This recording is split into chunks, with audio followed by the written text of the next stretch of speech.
So today, we're diving into something huge happening down in Australia, a move that could seriously change the internet as we know it. They're planning to ban social media for anyone under 16. Yeah, you heard that right. It's basically a massive, real-world experiment, and we're going to break down exactly how it works, why it's happening, and what it could mean for all of us. I mean, just think about it for a second. It's a question that parents, teachers, and politicians have been kicking around for years. What would actually happen if we just flicked the switch and turned it off for young people? Well, this isn't just a what if anymore. Australia is actually doing it. They're launching this incredible national experiment, and you can bet the rest of the world is watching very, very closely. Okay, so let's get into the nitty-gritty. How is Australia planning to pull off something this massive? Let's break down the actual rules of this landmark legislation. All right, circle this date on your calendar, December 10th, 2025. That's when the ban officially kicks in. And it's not just about stopping new kids from signing up. The tech companies have to go back, find all the existing accounts for kids under 16, and get rid of them. And they have to prove they're doing it with reports every single quarter. And we're not talking about some small, obscure apps here. Look at this list. It's all the heavy hitters. Instagram, TikTok, Facebook, you name it. But check out the detail for YouTube. It's pretty interesting. Teens can still watch videos, but they can't have an account. That means no uploading, no commenting, no subscribing. See, it's aimed at stopping the engagement loop, not just watching content.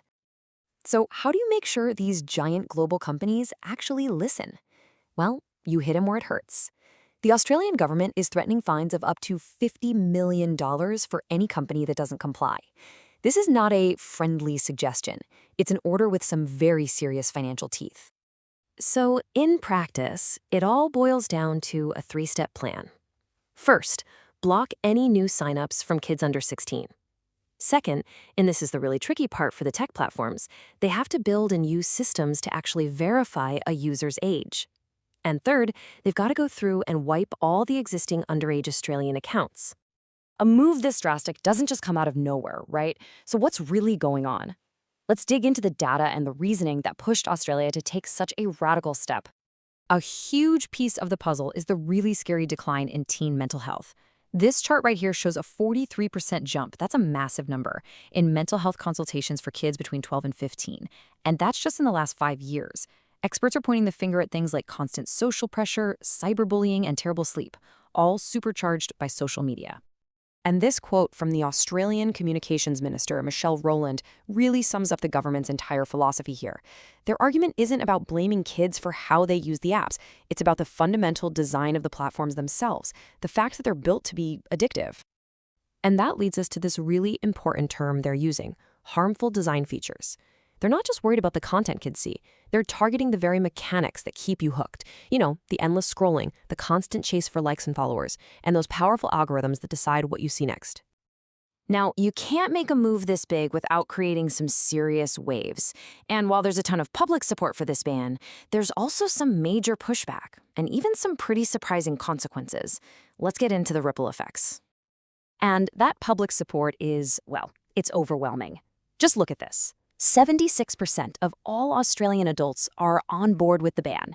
And if you narrow it down to just parents with kids in that age group, the number jumps to an incredible 82%. It's clear the public was ready for the government to step in. But this is where things get complicated. On one side, you have people who see this as a vital shield, a way to protect kids' mental health and push them back into the real world. But on the other side, critics are really worried it's gonna backfire, leaving vulnerable kids more isolated than ever, stifling their tech skills, and maybe even pushing them to sketchier, unregulated corners of the web. And kind of surprisingly, some of the strongest criticism is coming from other mental health experts. They're arguing that for a lot of teens, especially kids who are part of the LGBTQ+ community or live in really remote areas, these online communities are an absolute lifeline. They're worried a total ban will cut them off, and they believe that teaching kids how to navigate the online world is a much better long-term strategy than just banning it.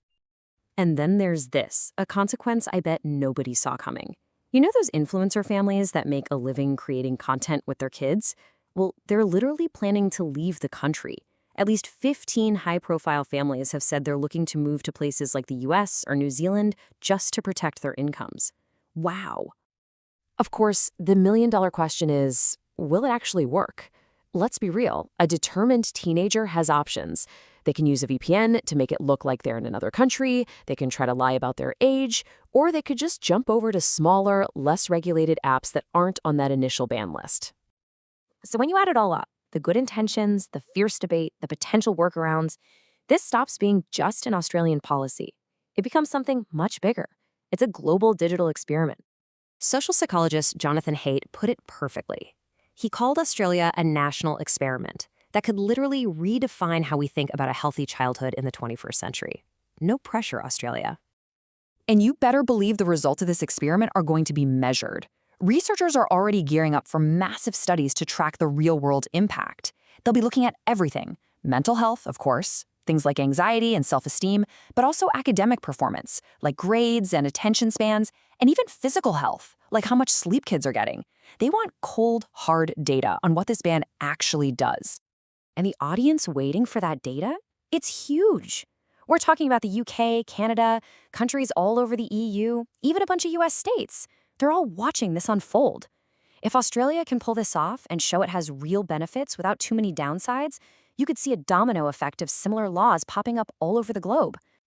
When it's all said and done, what we're watching here is a potential turning point. This is about more than just Australia. It's about a fundamental question of how we as a society should manage the digital world for our kids.